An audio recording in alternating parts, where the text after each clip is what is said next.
Aloha and welcome to another episode of the Ohana Packers Edition podcast, the podcast where Iowa Joe and I are joined today by Andy Herman of Pack-A-Day podcast. Andy, we're rushing through our intro a little bit because we know that we're all on a little bit of a truncated timetable today, but thank you so much for joining us tonight. Andy, welcome to the show and thank you for coming on with us today. Yeah, you bet. That was quite the intro. That was awesome. And thanks so much for having me. Always excited to talk Packers with a new base of people I've never had the opportunity to talk Packers with before. So thanks for having me. Yeah, like we were kind of talking beforehand, I think we've met sometime in the past, but it's been so different that, you know, people come and people go that it's hard to know who you were knowing years ago. But yep. I knew one of the top people that we were going to have to get on the show at some point, you know, after I think Mike and I have been doing this for about a year and a half now. Nice. Was we had to say we had to get Andy Herman on. So, you know, of course I'm a persistent jackass that I'll just keep pushing and pushing and until I can get something to happen. But Andy, like Mike said, it's great to have you on. No, I appreciate you guys having me. I'm excited for this one. Yep. So today, we are going to run this episode. It's going to be a review of the 2021 Packers draft class. Like Joe has kind of mentioned on some of our draft preview episodes, the timetable to really review a draft class is 3 years post-draft because that's when guys have fully acclimated into the team, grasp the system. Of course, a little different with this one because these are guys who were drafted to play under Barry, but now, you know, 3 years later, we're under a different coordinator. Some coaches have changed within the Packers staff, but still, you know, 3 years, guys have gotten into the league, established, or unfortunately with this class, not established themselves. And we're here to review how that has come and gone for several of the 9 players of this draft class. But Andy, I guess if you could give your spiel both at the time that the draft happened and kind of fast forwarding to now, how your reflections on this 21 class has kind of come and gone over the 3 years since they were all picked by Gutekunst.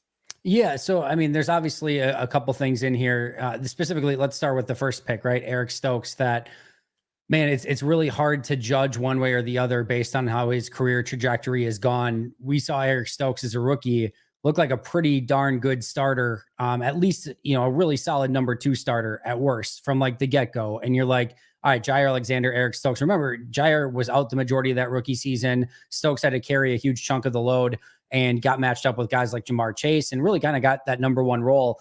And it was solid. You know, wasn't ever spectacular, wasn't ever amazing, but for a rookie coming in and kind of having to be that number 1 corner right away, it was more than satisfactory. And certainly I think left a lot of Packer fans excited for what was going to come in year 2 when Jair gets back and then Stokes sort of slots into that number 2 role. And then he comes out in his second year, first handful of games, really struggles, looks nothing like he did as a rookie. Then of course, remainder of the year injured, almost all of last year injured, save for a couple games where that's super hard to judge because how much of that was just rust. And they basically throw him right back into the fray. And then he only gets a couple games and then injures himself again. And now we're all of a sudden in year 4, 5th year option not picked up.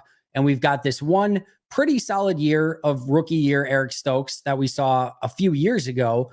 And then how you judge anything after that is a near impossibility. So like so much of this draft class and so much of how Eric Stokes will be judged is based on this upcoming season. I mean, if he goes out and it's injured again, or he has another terrible, you know, stretch of games, I mean, it's just an overall bust. And that's going to really make it difficult for this draft class to end up in any sort of real positive way.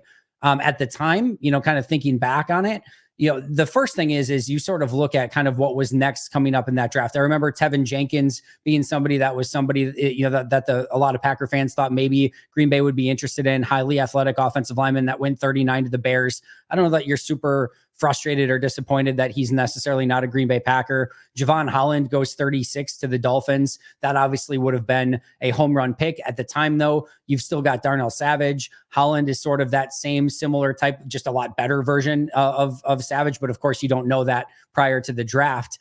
Tyson Campbell, his teammate from Georgia, has had sort of an up and down career in Jacksonville. So you kind of look at it. There's not like a ton that like in that next few picks outside of Javon Holland that you're like completely frustrated over that they kind of missed on. It's just more of, you wish we just saw that rookie version of Eric Stokes. Heck, if he never improved, right? If he just had that same rookie season for the past 2 seasons, you're pretty solid with the pick of like, all right, at least it's a good pick and somebody that can help the team. I remember Josh Myers at the time. We all know the Creed Humphrey conversation. I actually, not over Creed Humphrey, but I actually liked Josh Myers quite a bit going into that draft and thought he'd be a really good center. Had him sort of in that late second, early to mid third round range in that draft. But when you have a Creed Humphrey that's sitting out there waiting for the taking, that's a tough one to swallow at the time, and has certainly gotten a much tougher to swallow as time has gone on. Amari Rodgers is the interesting one. Myself, and I know a lot of people were very excited about that pick when it happened. That was one that prior to the draft, I did a bold prediction show, and I said my bold prediction is that Amari Rodgers would end up a Green Bay Packer somehow. He did. It did not go according to plan. Not only did it not go according to plan, but he was a net negative basically every time he touched the ball, which is not a great thing. Ends up getting released in his second season before it's midway through, which is a horrible use of a third round pick. Royce Newman, we know the story with Royce Newman. I thought coming out that he had the ability to maybe play a variety of different positions and could be a depth piece. He's been a depth piece. He just hasn't been a very good one, unfortunately. And then you sort of get to the later rounds where it's late round flyers, and I'm sure we can dig into these guys a little bit more. But that top 4, picks in that draft are what you're hoping are really going to be the future and contribute and help those, 21, 22 teams that were fighting tooth and nail to try to get to a Super Bowl. And unfortunately, outside of Josh Myers being I would say slightly below average starter, and Stokes, only that rookie season, they just haven't got a great return on investment at the top of that draft. Yeah, it's kind of a bummer, like you said, Andy, because I think at the time of the draft, there was, especially with the Creed pick or, the Myers and Creed going back to back, a couple other picks, it was kind of like, okay, like maybe not the guys we thought they would take, but they did seem to sort of fill a lot of the holes that were on the roster at the time. And coming out of the end of that 2021-2022 season, you're kind of like, okay, like they've got some viable picks out of the Mari pick didn't look so good after the rookie season, but like you said, Andy, Stokes was looking pretty solid to good after his rookie season. Newman, you're like, okay, he should grow into a decent to solid starter. And then Myers, I think everyone forgets that his rookie season he missed half, like the middle third of the season with that knee injury, and so it's like he came back for the playoffs. He had moments where he looked pretty good. The rough parts you kind of wrote off as to being a rookie, and it's like, okay, going into the 22 season, you're like, this is a pretty solid class. Like Gutekunst kind of did it again. And like you mentioned, Andy, unfortunately, the past 2 years, it's kind of like, oh man, like the wheels have just kind of fallen off for this draft class. And it's, right or wrong, it's on Stokes to kind of save the day and resuscitate what this draft class is, how this draft class is looked at, because it's comes down to, all right, out of these 9 picks, 4 of them aren't on the roster. I don't think they're in the NFL even at this point. And it's like, okay, you've got a solid starter contributor out of TJ Slayton. Really your late picks are the best picks in this class. And then it's like, okay, it's kind of a coin flip to see what you're going to get out of Stokes this season. But Joe, yeah, I'm assuming you kind of had the same thoughts on this class, or anything else kind of stick out to you that you remember from it at the time? No, I agree with everything you guys said. Stokes, I think I still have the hope because I see the Packers have the hope for him. Obviously they didn't take another corner until late in the 2024 draft. So that means they have some kind of hope that he'll be able to come back to form. Obviously him and Christian Watson are the guys that they sent down to UW-MAD to work with, the facilities down there to figure out why they're dealing with the injuries that they're dealing with and how to overcome them. The new strength and conditioning guys up in Green Bay. Andy, I know you're up and around there and you've seen them firsthand. And I believe you and a lot of the other beat writers are saying that it's completely different this year than it has been in years past with the strength and conditioning stuff. So that gives me hope for Stokes. Now, I will fully admit that when the 2021 draft rolled around, I remember Stokes being in like my peripheral, but I didn't really watch him at all. And then, but I knew that the Packers were going to have to target corner. It just, at that time, it just seemed like that they were going to need corner. And when they made the pick, I was like, okay, that's not the corner I was thinking of, but you know, that works. That works for me. Now I remember a lot of people talking Elijah Moore, Elijah Moore, Elijah Moore. It was always Elijah Moore, Elijah Moore. And then I had some guys that were talking Creed Humphrey in the first round, not just in the second round. They were talking in the first round. And it's like, yeah, but just kind of like this year when they were talking, you know, like Graham Barton and Mike, your guy from Oregon, the center, Powers Jackson. Jackson, you know, first round. I was like, yeah, but that kind of goes against what we've seen in the past with what the Packers do with their stuff. So, you know, I don't see Creed Humphrey. I could see it more if he were a versatile type of guy, maybe, or, you know, if he was a tackle, even though I'm going against what I said, the whole pre-draft primer where I didn't think that they were going to take a project type of tackle that, well, he may be a tackle, but he could play better at guard, but, you know, his best position is this. This year kind of proved everybody wrong in what some people are seeing with the draft. But anyway, the Josh Myers and Creed Humphrey thing is always going to be the bane of this draft class, because people are going to see, oh, well, Josh Myers didn't live up to the draft pick and we could have had Creed Humphrey, and Creed Humphrey is killing it down in Kansas City. So that's always going to put the black mark on this draft class. The second one that's going to put the black mark is the Amari Rodgers one. Yeah. I, like you, Andy, was a big supporter of that deal. The problem, or that pick, the problem that's always going to be is, and I put it in our show notes here, that Tennessee traded the 3rd round pick to Green Bay in exchange for a 3rd and a 4th round selection. That's going to be the thing that hurts that pick even more than what the Amari Rodgers production was, is because the Packers traded up to draft him. And I also, and I know I get flack from this. I get flack from this from my ex-co-host Nick all the time, and I hear it from Jacob Westerndorf all the time. And I still don't think Amari got a fair deal in Green Bay per se. I don't think he was ever going to be a great player. Don't get me wrong. I viewed him as a slot player. I thought he was going to be able to contribute a bit like Randall Cobb. But when you come in and you've got a quarterback that's not wanting to work with you, and you come in and all they're doing is throwing you on punt return and kick return, and they're not putting you in any kind of offensive plays to give you a chance to try to be something, it's hard to do what you're expected to do in the NFL. Now, great, he hasn't been able to work out anywhere. I think he's in the UFL right now, and he's still showing that he's not that great in the UFL. Whatever, I'm completely wrong on that, but it still hurts. And we've seen this from other guys that have come in with late career quarterbacks. You know, we heard the same thing with Brett Favre. Brett Favre was only targeting the guys that he wanted to target. Aaron Rodgers is only targeting the guys that he wants to target. So I still don't think Amari got a fair shake out of things, but that's not saying Amari was going to be the next superstar wide receiver for the Green Bay Packers. Now, one of the things I talk about a lot with any rookie, and you know, I look at it, you know, kind of looking ahead to this rookie class, is you always want to get these players off to a strong start. And I always go back to Josh Jackson. Josh Jackson was an off-ball zone corner at Iowa, and they came in and they played him in the slot and played him in man coverage. And it's just like, you could not have put him in a worse scenario to try to succeed. And then he goes in there, he can't do it. He starts grabbing, picks up bad habits, loses his confidence.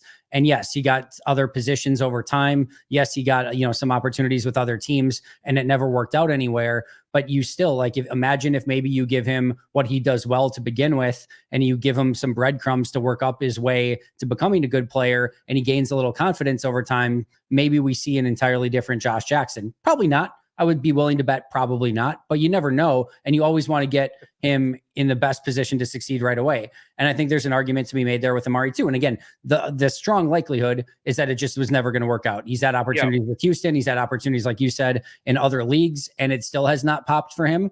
But imagine if you go to a situation where you can start him in the slot, give him some gadget plays, have him be a little bit more involved in the offense, have a quarterback that wants to throw him the ball a little bit more, and maybe he as well gets that confidence. One of the things that I really noted going into that second year for Amari is I went back after his rookie season and I watched him at Clemson, because he obviously had a really bad rookie season for Green Bay. And I really liked him coming out of Clemson. I'm like, all right, what am I missing here? Where did this go wrong? And one of the things that just really stood out to me is at Clemson, he was playing with so much confidence. Like he felt like nobody was going to tackle him. He ran at people. He went north and south. He didn't really ever try to go east and west. And in Green Bay, it just never felt like he had any level of confidence. He always looked timid. He always looked like he was worried about doing something wrong rather than trying to do something right. And that showed up. And I don't think he ever got that confidence. And again, the strong likelihood is it just was never going to work out no matter what. But maybe you get that guy some confidence and he plays that way in Green Bay like he did at Clemson. And maybe we see a different Amari Rodgers. But that is the, unbelievable inexact science of the NFL draft as we go through it every year. The tape might be great at one particular place in college, and you think you're getting this unbelievable stud that's going to come into your program and tear it up right away. But a couple missteps here or there, they get off to the wrong start, they fumble a punt, who knows? And that confidence goes, and you never know if they're going to get it back. So that's why this is such a crapshoot sometimes and such an inexact science. Is you go back and watch Amari Rodgers, I promise you, you will see a ton of stuff that you like at Clemson and be like, yeah, that guy could probably help just about any team in the NFL. Just so happens he didn't. And in fact, it was, like I said, a net negative. Amari took the AJ Hawk route. He tried to bulk up. I think they said that he put on like 15 pounds, and it really zapped his abilities, which were limited anyway because he wasn't a superior athlete by no means. But it's the same way with AJ Hawk when AJ Hawk was drafted. AJ Hawk was a freak on the field in college at Ohio State. Then he, somebody got in his ear and said, hey, you need to pack on a little bit of more mass to you. So he did, and it zapped him, and he didn't look amazing his first few years. But then once he settled in, got the confidence, like you just said, Andy, and, started being able to, he turned into a contributor.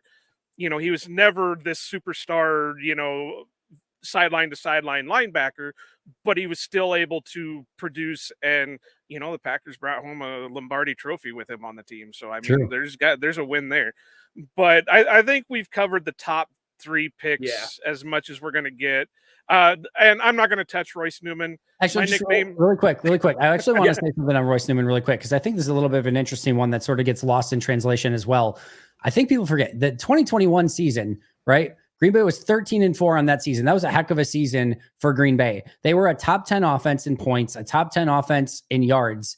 Royce Newman played over 1,000 snaps and started for Green Bay in that season. So yes, it has not worked out well for Royce Newman, but I think people sort of forget that. And I don't want to put any thoughts out there that was like an amazing season by Royce by any means, but still, you're talking about a guy that was able to play over 1,000 snaps, start a ton of games in a 2021 team that was a top 10 offense and a 13-4 record team.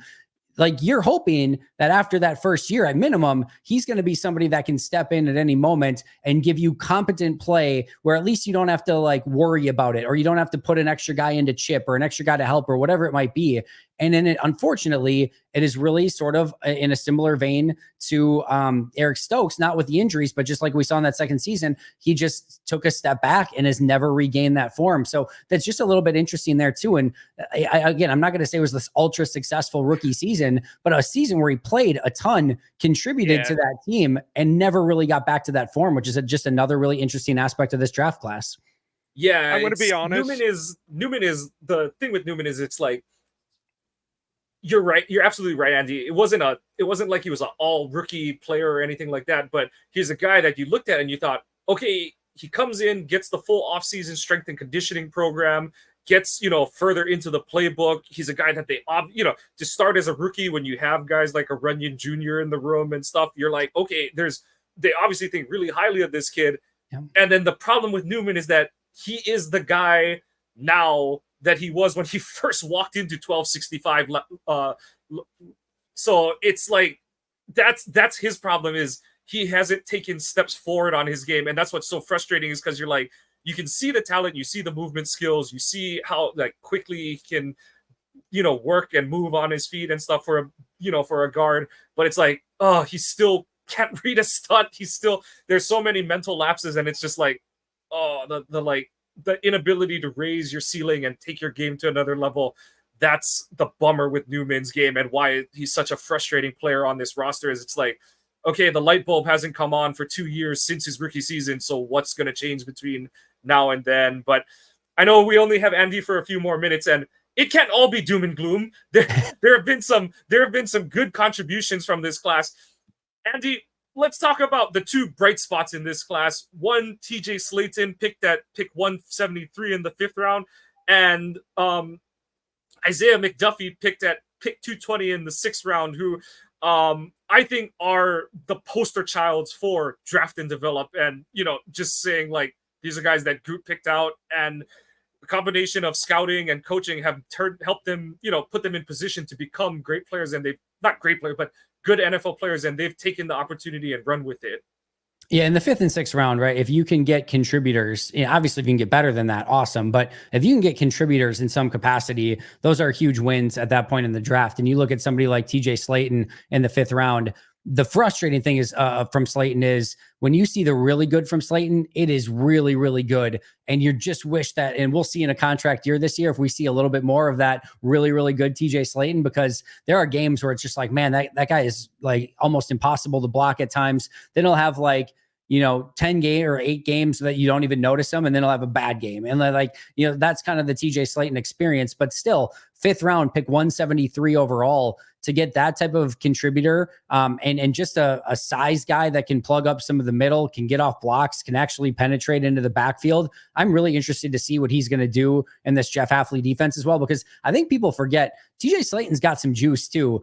He's just not like this 320, 330 pound run stuffer. You can get it in the backfield and penetrate, and they're going to let him loose a little bit more. And I'm excited about that. And Isaiah McDuffie, 220 overall, again, contributor, special teams. If you can find that type of player late in the 6th round, that's still a huge win. And we saw Isaiah McDuffie start games, and you're feeling okay if he has to start some games. I think you're always probably wanting a little bit more if he's like a consistent starter for you, but he can step in and play, and you're not having any real legitimate crazy drop off that you're concerned about. Core special teams guy, goes through all 4 years of his contract on the roster, will have every opportunity to play in that base defense in the 4-3 for Green Bay, however much they end up playing it. But that's a real solid 220 pick overall. By the way, too, let's not forget about Cole Van Lannon, 214, who didn't play for Green Bay, but did get them a future 7th round pick out of that as they eventually traded him away. So sometimes you get a little bit of value by trading a player away later as well. And they got that with Cole Van Lannon as well. I was just going to say that he was a contributor without being a contributor. So, yep. Now Slayton, I wish I could find my draft notes somewhere.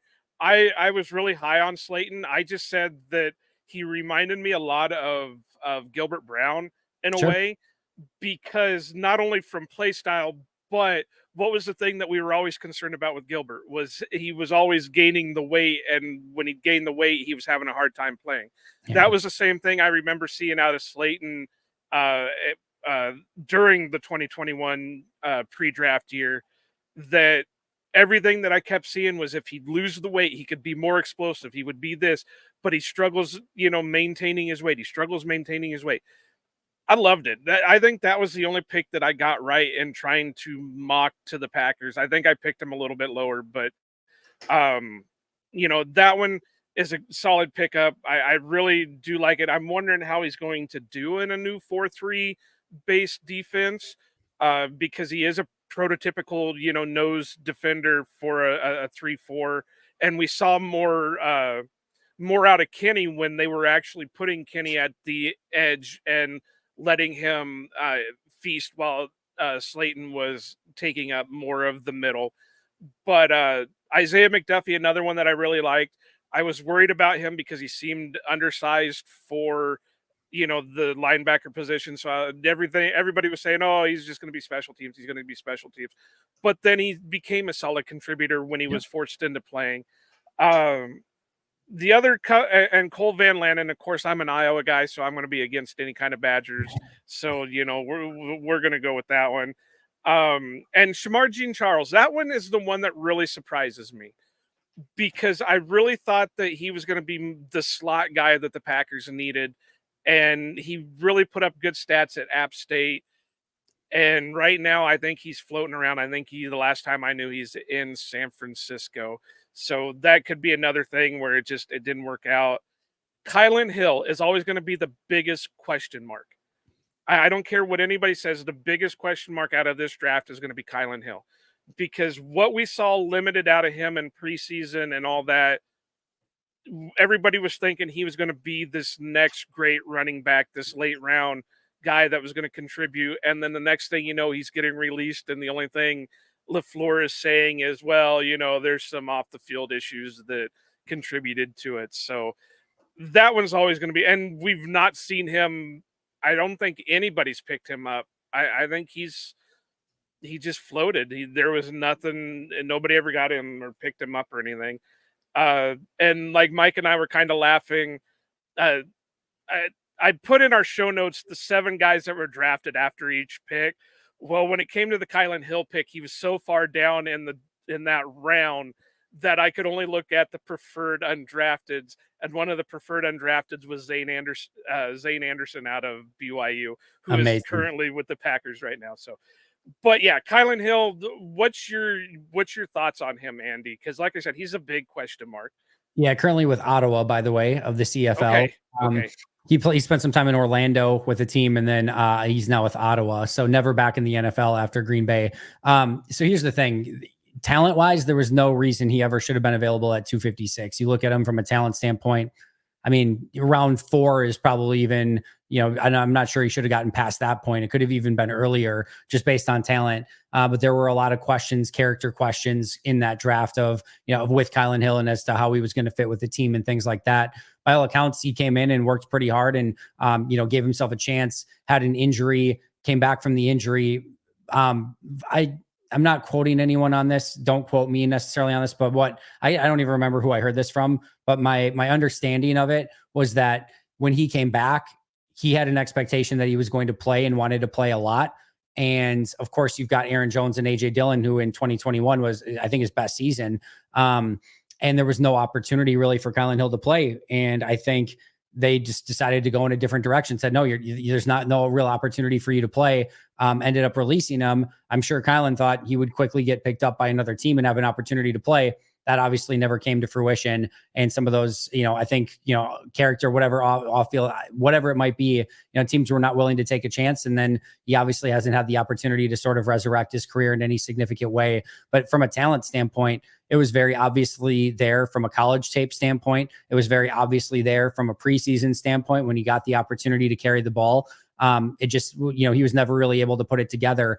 And at the running back position where you can kind of find those guys and you need maybe a specific type of player, was never really great in pass pro. Those are things, if all of a sudden you're causing, sort of any sort of headache, you're just going to probably go in a different direction. And that's what Green Bay did. And again, never got the call up. So yeah, it's unfortunate. He was a talented player, just unfortunately never really fit in the NFL. Yeah, I remember hearing that that was part of the reason, or that's what people were assuming was the reason why the release happened, was that he was demanding playing time over Aaron Jones and AJ Dillon. It's like, yeah, no, that's fine. So, but like I said, that's gonna, other than the Stokes, will he be healthy or anything? That's probably the big question mark out of this, because, like I said, he basically disappeared. I mean, you said he went down to Orlando and now he's up with Ottawa, but other than that, he just basically disappeared and nobody heard anything out of him. So that's going to be a big question mark on this draft class. And I think if you look at this draft class as a whole, there's sort of a theme. And if you sort of look at it from a rookie season, right? Eric Stokes looks really good as a rookie. Josh Myers, in my opinion, best season was his rookie season. We talked about Royce Newman, 1,000+ snaps, solid contributor. Even if there were some hiccups here and there, he played 1,000 snaps on a top offense, felt like he was only going to get better from there. Shamar Jean-Charles was a core special teamer. You thought maybe he would be able to work himself into that slot role. Isaiah McDuffie, obviously, again, was just sort of a special teamer. And then Kylan Hill showed those real big flashes in preseason. And you saw the sort of the signs and the vision right away from a lot of these players. And again, not with Amari, not so much with Cole Van Lannon, and to TJ Slayton and Isaiah McDuffie's standpoint, you can credit them for getting a little bit better, but everyone else just declined. They never, either they plateaued or they never took that big step.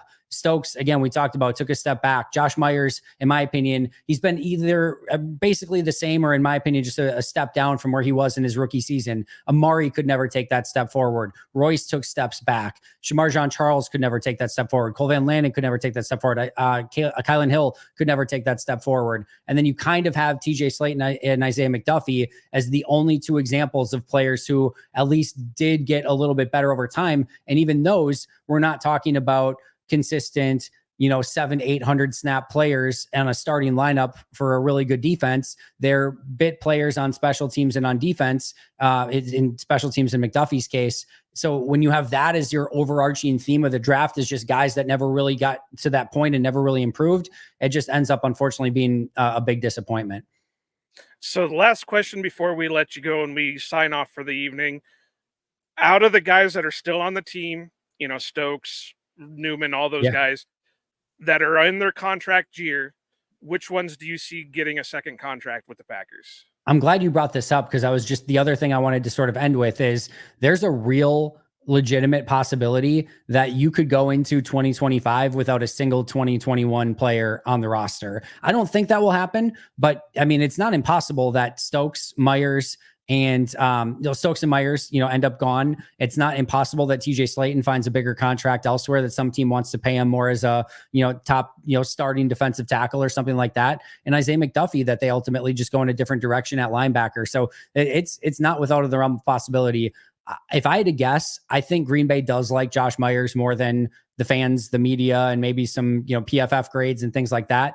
I would not be surprised if he's back. Eric Stokes is completely dependent upon how he plays this year. We'll see how TJ Slayton does in that contract year. I'll say, I think there's a decent chance Slayton could be back. I think there's a really decent chance Myers is back, but I kind of might end it right there as the possibilities. If I were saying today, I think it might just be Myers that's back, which I think might be, again, a disappointment to some people, but I do think there's people within that organization that like him a little bit more. But they did give them some outs with drafting Jacob Monk, and of course Elton and Zach Tom can play that position as well. So time will tell, but it is not a impossibility that there's not a single 2021 player on the 2025 team. Well, Andy, thank you so much for your time. Really appreciate all your insight. It was great to get to talk to you on a podcast setup, and we really appreciate your time. And thank you so much for coming on with us.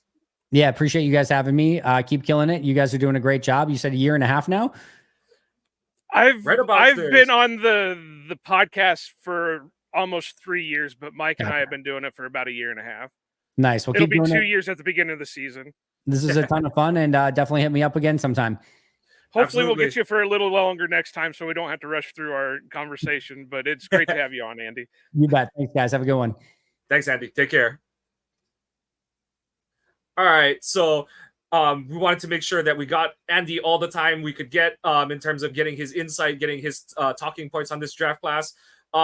Joe, just between the two of us, now that we have some time, we'll just go through our individual grades for the 9 draft picks. Eric Stokes, what you got for him right now? This is a tough class. It's a tough class to grade. It is. I would probably put him at a low B-, high C+. Yeah. Like Andy kept saying, it's going to be dependent on how he comes back this year. If he comes out and just kills it, and this is something I wasn't able to bring up, I still have hope with him this year just because of the scheme. I think he is more of a press man guy that will rely on his speed a little bit more. So I have hopes that he will, come back and I think you saw that out of him as a rookie. If you go back and watch like his game film, or even just like, I think the account Salvatore on YouTube has highlight videos from Stokes' rookie year. You watch the highlights, there's a lot of press man trail technique kind of stuff that he's doing. I think that was sort of a casualty of Jair coming back in 2022, is that Stokes wasn't on the isolated coverage as much. So because he had to be part of the package coverage to the field, more like multiple receiver looks, it's like, okay, you're playing more often. That's just not his game. So yeah, I agree with you that Hafley's more man match scheme should be a better fit for him. And it just all comes down to health with Stokes. It's yeah, it wasn't good before he got injured in 2022, but that injury he suffered, and it's not, you obviously don't want what happened to him last year in the 23 season, but honestly, not surprised that he ended up having the soft tissue issues, because it's like, you're a former first round pick who had a bad second year, ended in injury, and it's like, I've got to do everything I got to come back. And some people are like, what happened? But I'm like, the injury started on the leg opposite of the one that he had surgery on. I was like, there's no mystery what happened here. He's like, I've got to come back. I've got to get back. And unfortunately, it was, misplaced heroics. I'm going to put it at that. So I agree with you. Well, and we've both had our share of knee injuries and, different Yeah. injuries. What's the one thing that they tell you happens? You push too hard and then you injure something else. Overcompensate. Yeah, exactly. You overcompensate and then you end up injuring something else. Yep. When I had my ACL injury, I tweaked my other knee in recovery because I was relying on that knee so much to compensate for the other knee not being able to do what it used to. So I see that he just had a bad luck freak thing this past season. I'm glad that it was another kind of redshirt year, because I'd hate to see what would happen with him in a Barry system again, being that Barry was still relying on the zone coverage type deal. But I think this Hafley system has really got me excited to see, as long as he comes in healthy, as long as he can play at least 12 to 14 games, relatively healthy, I think we'll see a big difference. So mine was a low B minus, high C plus. What was your grade on him? Same grade. I'll probably go with the low B minus. I'm a little easier because I do think more of it is injury related, and he's missed 1.5 seasons to injury. So the rookie season is really bringing that up for me. Josh Myers, what you got? I think I'm going to go the same, even though I'm still not really high on Myers. And to be honest, I like Creed Humphreys, but I still really wasn't, overall with him. Who was it? It was Corey Lindsley. So I was still in hopes that they would re-sign Lindsley and not rely on, but it just didn't happen. And so it is what it is. But I also still feel that the Packers are better at drafting linemen in the mid to late rounds than they are the first 2 rounds. So, but I have hopes. I'm kind of the opposite of Andy. I think Myers is gone one way or the other. I know he said that they brought in some guys that are contingencies. I don't think they're contingencies. I think if they come out and they play a lot better, Myers is gone no matter what. Yeah, I think the only thing that, like, all the stuff we've heard about Monk is that they think he's the guy for the future. I think the only thing that Myers buys himself is maybe another year on the Packers if Monk isn't as ready as they want him to be, kind of thing. And that's where my grade is more of like a C for him. It's that whole, you see the flashes, but then you see too much of the other stuff. And if this grade, what I'll also say is, if this grade was only his pass pro, it would probably be a B to a B plus, because I think he's been pretty solid to pretty good in pass pro. It's the run blocking where it's like, some plays you'll see him just completely wipe guys out of the play, and then the other plays he's the one wiping out or ending up on it. Or he's taking out one of his own, linemen or whatever. So yeah, mine's probably at C plus. I'll give him a little over a C, but I just mainly because, like you said, it's the not seeing, like you were not seeing the upward trend that you want to see. Amari Rodgers, this one. So this one for me is an F, just because the round and how bad it flamed out. And like you and Andy said, I don't think it was necessarily all Amari's fault, but they just never got anything out of that pick. And the 2 guys that I kind of look at that are like, they should have just picked that guy. One is a homer pick. It was Nico Collins. Honestly, thought they were picking Nico when they traded up. Yeah. And the other one is the guy who ended up in their division, and Amon-Ra St. Brown, which you know, we kind of saw where it's like, okay, if, you know, what Green Bay did going into this draft is they're like, we've got to find a slot receiver and a slot corner. And they whiffed on both of those bad. And the sucky part is I thought going into the draft, St. Brown was the better slot guy. And he's turned out to be, and yes, like there's something to be said that he get force fed a lot of opportunities as a rookie, but he also earned those by, you know, being good enough to earn those reps. And Amari, yeah, the Rodgers angle, yeah, Cobb was back and stuff, but even when Cobb got injured, Rodgers wasn't get any opportunities in that time, you know, and that was like a last third or half of the season. So yeah. So what did you have on Amari? I don't want to completely give him an F. I would say it's probably a D because, yeah, we're seeing now that maybe he's not fully talented. But again, you know, like I said, and these are, you can just call them excuses. You can keep calling them whatever, but not getting a fair shake. The confidence wasn't there because they just kept throwing him out in a spot that he wasn't comfortable doing, and the punt and kick returns. And you could tell he wasn't comfortable doing it because of the way he was fielding those kicks. So I can't blame him for all of his problems. So I'd have to give him a passing D. I can't give him an F. Yeah. And that's not being a homer or anything. I was the same way. I thought it was either going to be Nico, Amon Ra, or what was the other one that I thought it was going to be?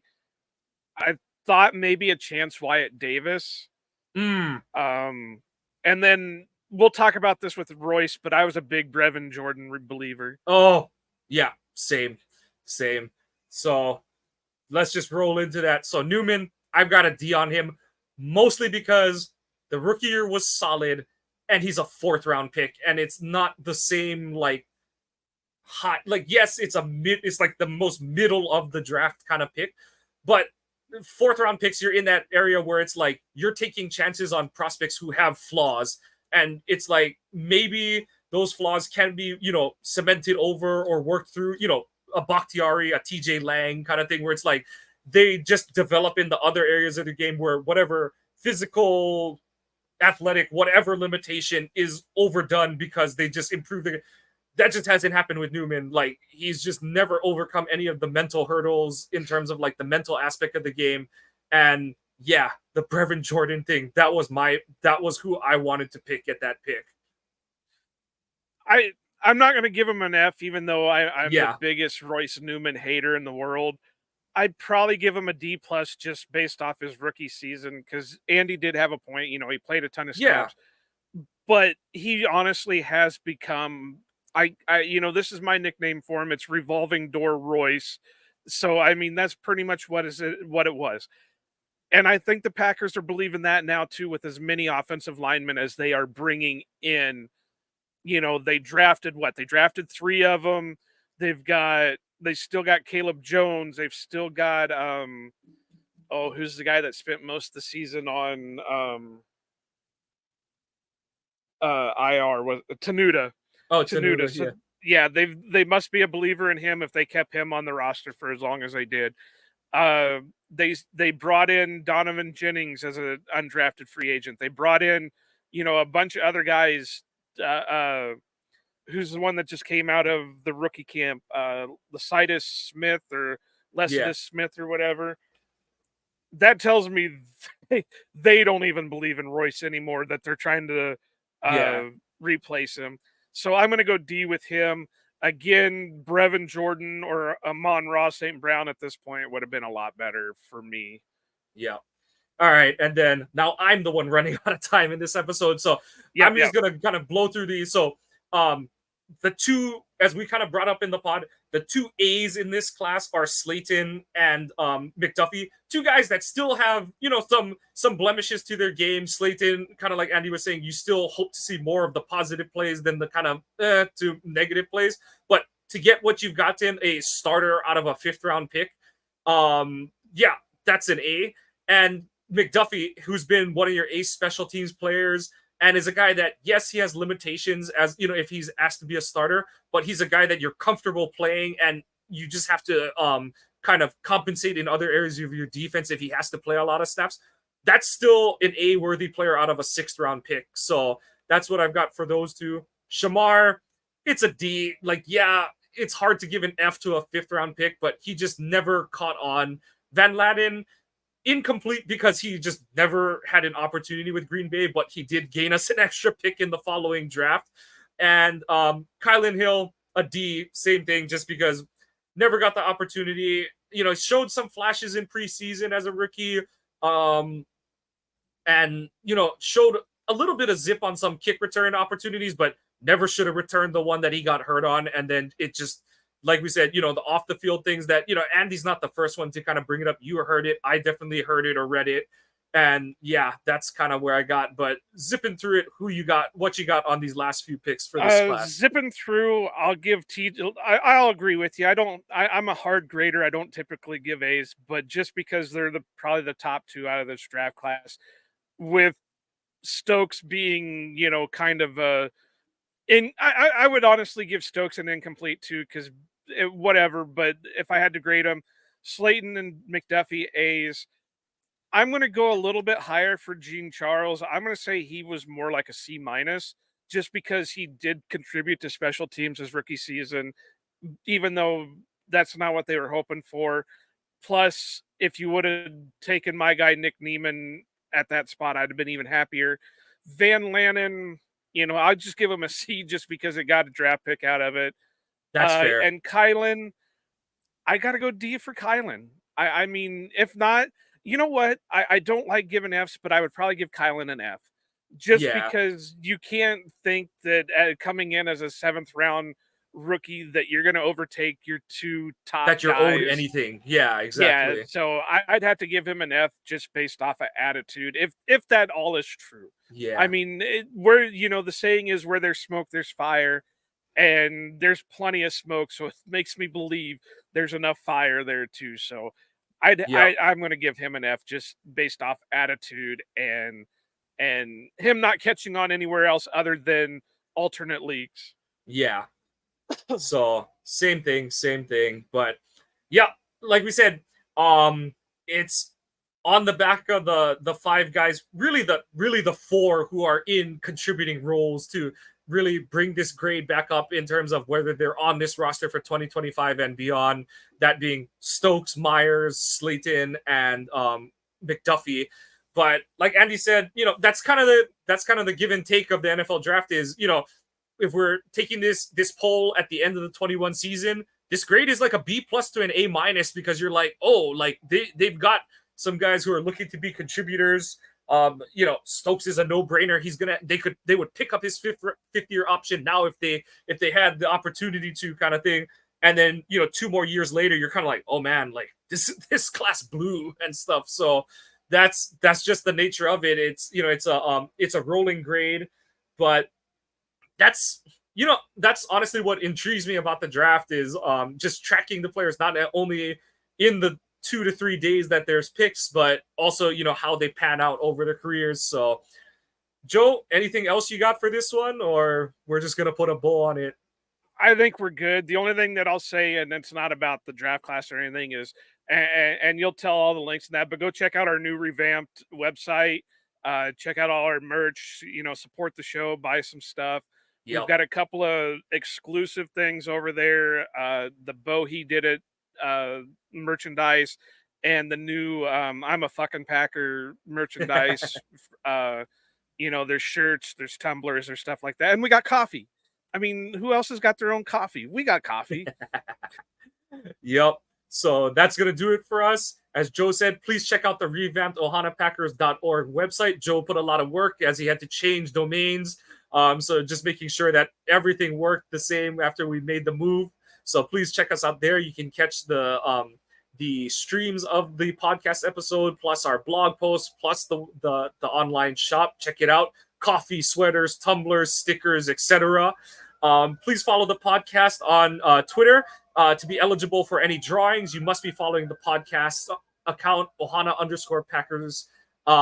You can follow us individually, but to be eligible for drawings or any other sort of events, you must be following the podcast Twitter account. Please follow the pod on your favorite podcasting apps.